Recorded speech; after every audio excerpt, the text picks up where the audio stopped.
front after trying to contain a quarterback. Yes, Got to get after it a little bit. What did they show, and how's that kind of translate moving forward? Well, it was good, man, because I felt like the guys up front, they were kind of yearning for that moment, and it was really good to kind of unleash them a little bit, every week the game plan is going to change, and based on who we're playing, based on what they can do within the framework of the pocket. And I think at the end of the day, the goal is to just try to, right, sometimes we're a little more aggressive on some guys than others, right, and it's just based on game plan, and we were able to pin our ears back, especially on certain down and distances, see those guys get after it, right? We got some guys up front to do that, so it was just very refreshing to see how active they were up front, even on some of the early downs, right? Saw some great transition rush, and we were able to get some of the younger guys in, which is obviously going to vie huge for us as we kind of progress throughout the season.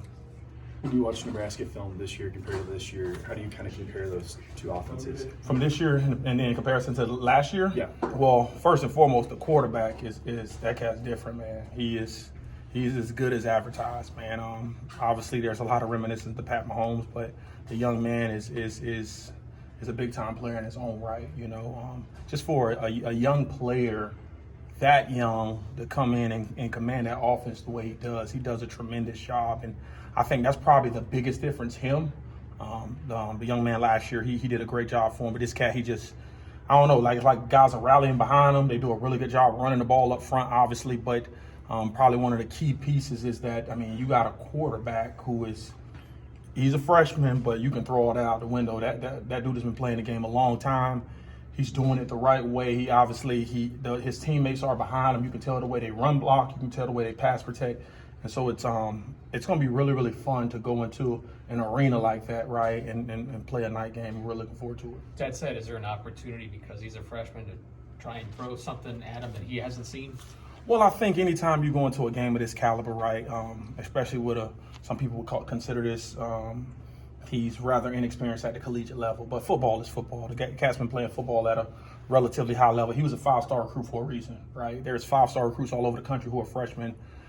If you didn't know that they were freshmen, you would probably think they were seniors or juniors because they're so talented, And so I do think that anytime, we're going into week 4. This is the first Big Ten game for him. This is the first Big Ten game for us. I think there's a lot of cool storylines in that regard, but just the way they have done a tremendous job. I got a lot of respect to Coach Satterfield, a lot of respect to Coach Rule. They've done a tremendous job in prepping him, it's especially on how to handle success and what's to come for him. And they've done a really good job of just having a really balanced offense because they run the ball extremely well, and with the run game, you kind of open up the pass game. But I think at the end of the day, the goal is to always try to get havoc on the quarterback, young or old.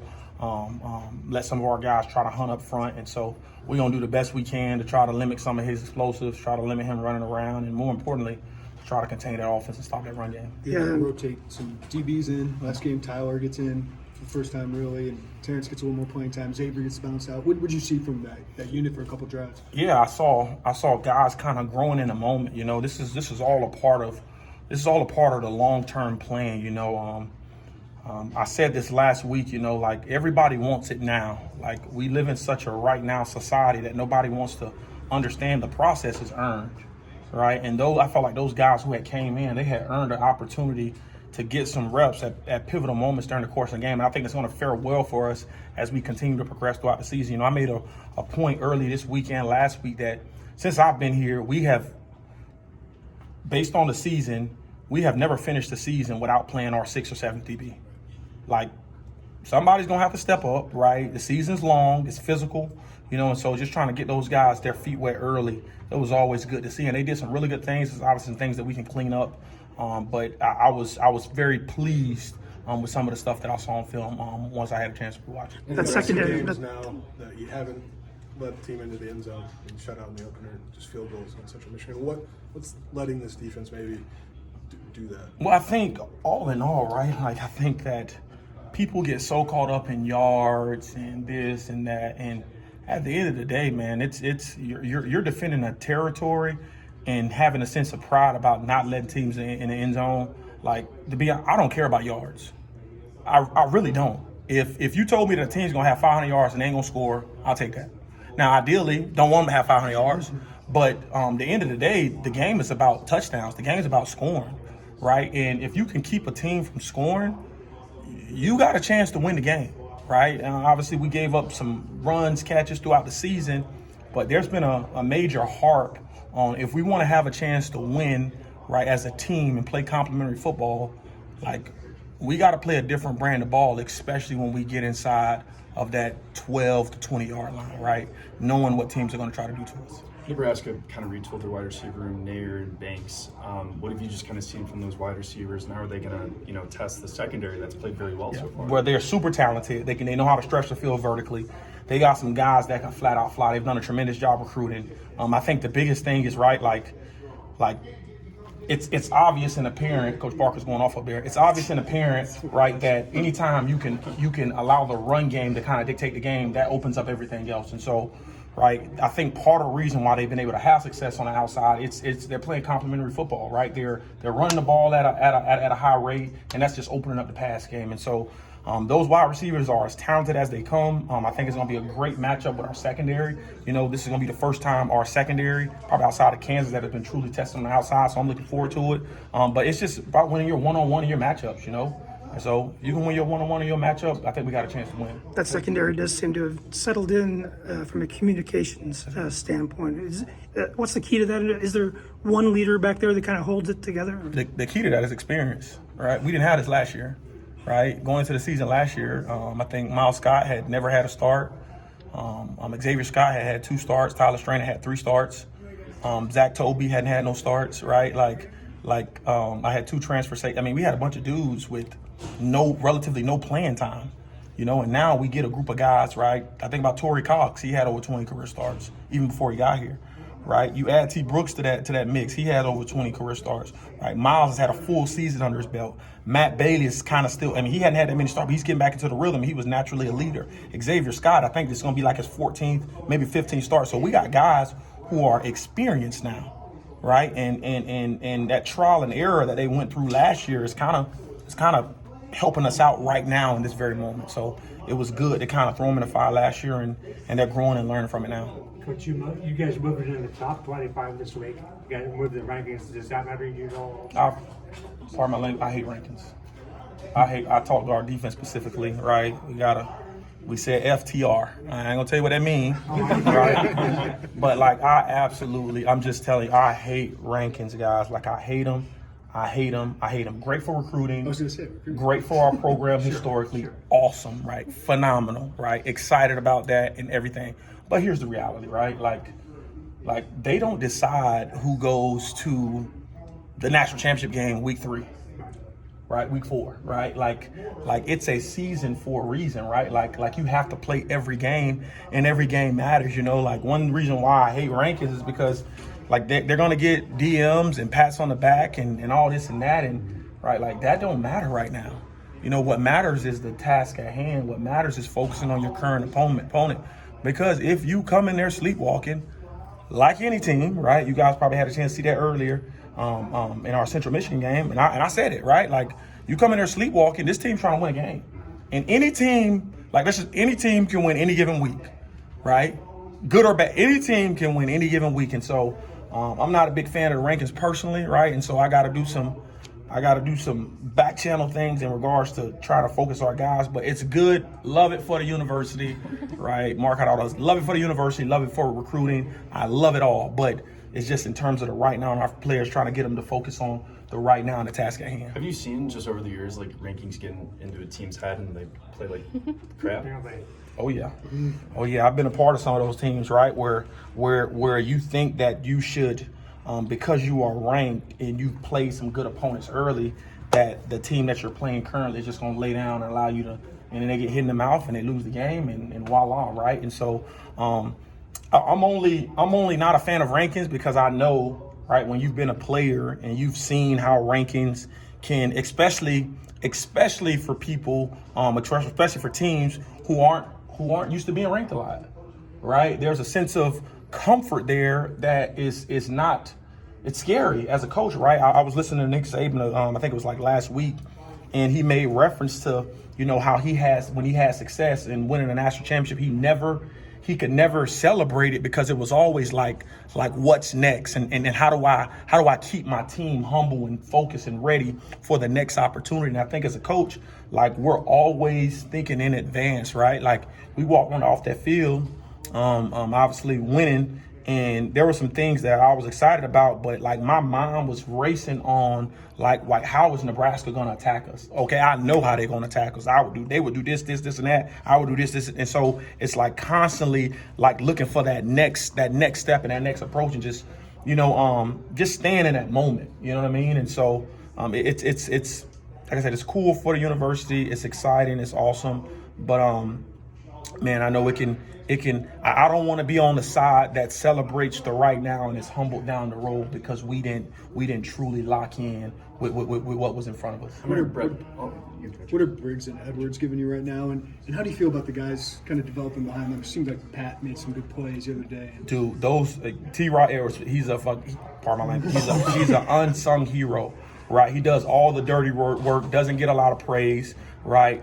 The addition with Briggs has been awesome. I mean, that dude is a terror, absolute terror inside, right? This is no recruiting pitch to any portal D lineman in the future, right? But that cat is special, man. Like, I'm so glad he's here. Obviously, T-Rod was a portal kid as well, and so I mean, just the value those two men bring inside for us, I think it makes us very effective.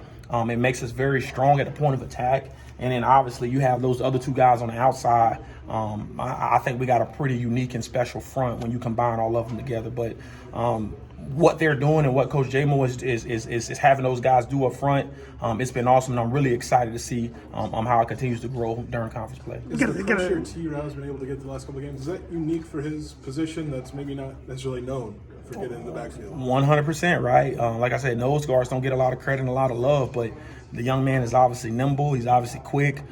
He's done a tremendous job. We've put him in some situations to kind of do some things to where he can get back there. But part of that is T-Rod is a player that has developed in this system and in this scheme, right, who could have easily left when he was behind, right, Denzel Jackson, right? And because he stayed, right, he is reaping the rewards of that, right? And so, ironically enough, the word of this week defensively for us is selfless. Right, that's the focal point in the word of the week. And so, again, we live in a society now where everybody, especially young players, are so focused on me. And T-Rod told a story a couple of weeks ago, right, how he felt like when he got here and he was playing, he was behind some guys that it wasn't him, it was the coaches, right? It was the coaches. Well, he had a chance to sit back and grow and learn from that process and realize, like, damn, I was being selfish, right? And once you set your ego aside, right, you just seen that young man grow and blossom, and now, right, the world, we saw it as coaches, but now the world is being able to see him kind of grow, blossom, and develop. And I'm so excited for him and all those guys up front, man. It's really a testament, right? T-Rod, in the offseason, him and some of our Illini Council guys, they put together this massive barbecue defensively. I had never seen nothing like it, man. It was like every defensive player, they bought the food, they got together, and they hung out, not just one time, but it was like 5 or 6 different times. That had never occurred here since I've been here, right? And again, I say this, and I said it last week, right? You can be as talented as you want to be. We got some talented players. There's talented players across the country. But if you are not connected as a team and as a side of the ball, it don't matter how talented you are. It's a bunch of individual contractors working separate from each other. You get a bunch of individual results. Right, lost the game, but this cat had 12 tackles and 2 interceptions, right? Great for him, but the defense didn't play well. Well, what you're seeing now is us defensively, guys are playing together, guys are understanding and embracing their role. Every play is not allowed for you to take an inside move and sack the quarterback. Sometimes you got to crush, hold your line, all right, for somebody else to get the sack, right? Sometimes you got to be a middle of the field defender, right, and you're not in man coverage. Sometimes you're going to be in man coverage and you're supposed to be a middle field. So everybody has a responsibility. And the cool part about it is we got a bunch of selfless guys, man. And I'm so excited that you guys are able to kind of take a glimpse at that, because I mean, on paper, in theory, right, we don't have a bunch of 4- and 5-star guys. We got a bunch of gritty, tough, right? Smart, dependable. Dudes from Illinois, dudes from Florida, dudes from all over the country who fit what we're trying to do. And the result of that, right? I think you get a relatively good product when every cat is selfless and is about the team. How important is I don't know that? how much you want to address what's been going on with you off the field, Mm-hmm. but can you address specifically the support you've gotten from your boss and your boss's boss and everybody else up the food chain? Yeah, I can't express it enough, right? Like, I mean, what Coach B has done, our defensive staff, our players, Josh Whitman, Roger Denny, right? I lost my sister last week. Got a phone call around 9 p.m. Unexpected, 39 years old, 4 kids. They're 9, 11, 17, and 22. And obviously, me and my sister grew up together. But you know, when you hear that kind of news, obviously it's relatively tragic. And you know, the hard part for me, right, as her brother, her older brother is you weren't there. You know, like that's the hard part. You know, but I just hope that she knew she was loved when she did pass. We're still trying to find out. They're doing an autopsy report on the details and how everything came about, but it was sudden. It was tragic. I just hope she knew that she was loved. It was extremely tough, right? Obviously, got to get prepared and go into a game, and I ended up leaving that night relatively fast. After that, I had a chance to talk to Coach. I went home, and that morning. I was actually off that morning up until practice, so probably I was able to stay home probably about 3 hours up until about 9 o'clock, and had to move relatively fast and set up funeral arrangements in regards to her. And like Josh, Coach B, they you know, I was trying to set up flights and stuff, and I'm actually flying home on Saturday after the game to lay her to rest on Sunday. So it was obviously very hard week, you know.